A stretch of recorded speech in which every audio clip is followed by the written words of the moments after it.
In this tutorial, I'll show you how to automatically generate subtitles for your videos for free using AutoSubs.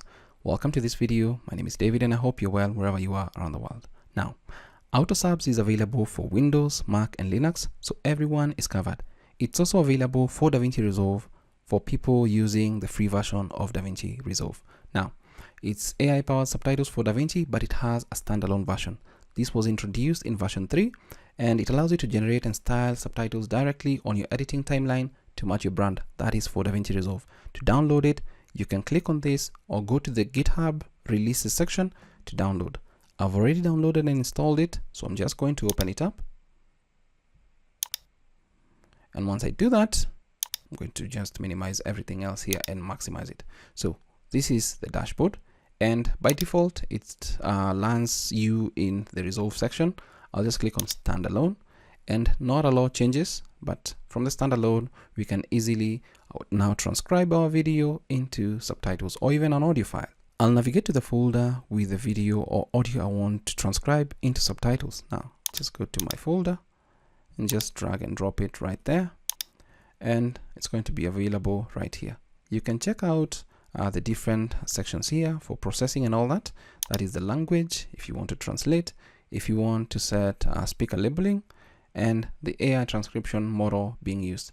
I'm using the base model, which is reliable for everyday transcription with good speed and accuracy.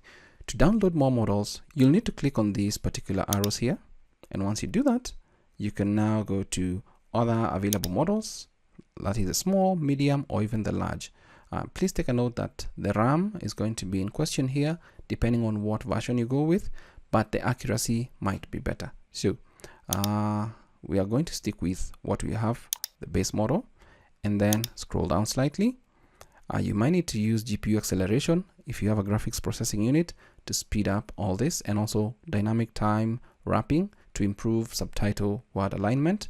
And then in the installation video, I walked you through how to set all this up. So you may need to set this up if it's your first time, or actually make changes depending on what you want. Once you're satisfied with everything you have here, just click on Start Transcription. Click on that. And once you do that, the transcription process is going to begin right here. And you can see the percentage right here. And it's super fast, and it's done. And you can see it's right here for us to kind of now make edits that we would like to make. And then once you're satisfied with all the edits that you make right here, when you hover, you can see this. Just do that. And as you can see, when you hover over each word, it's more or less timed to what is being said. So you can just make corrections. The only downside inside the standalone version is that you can't play to actually hear what is going on right there. So you may need to actually export your subtitle file. You just download it as an SRT or a JSON. And then once you download it, go make edits somewhere else. I hope in future they add the functionality to kind of play the video or audio we just transcribed and listen and see as the subtitles kind of run through the screen. But that is how you can automatically generate subtitles for free using AutoSubs on your computer. That's it for this video. I hope it's of value to you. Thanks for watching.